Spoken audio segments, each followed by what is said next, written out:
My name's Chris Taylor. I'm the warden out on Skomer Island, which is a nature reserve just off the Marloes Peninsula. On Skomer we've got various different habitats, and various different birds live in different habitats. So we've got the most numerous bird is probably the Manx shearwater. So the Manx shearwaters breed in burrows under the ground. There's 120,000 breeding pairs of Manx shearwaters, which is a huge number.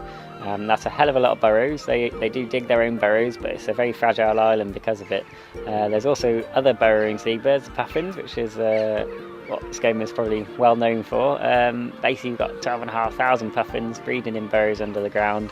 And then there's all the cliff nesting birds as well. So the birds on the cliffs, including the guillemots that nest in big long lines, and the razorbills that tend to nest all in little crevices in the tops of the rocks. And then you've got the fulmars as well. They're a gorgeous sort of albatross-looking bird that soars around the cliffs that you'll see all around the coast in Pembrokeshire.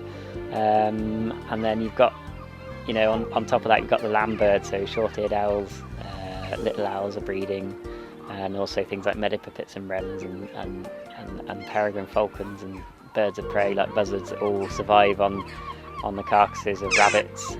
Visitors to the island, it's the bigger thing about Skomer that I love is that you can get thousands of people experiencing amazing wildlife. Not thousands of people in one day, you'll be glad to know. We've got a limit of 250 people a day for the day trippers, and the island tends to absorb that number of people quite well.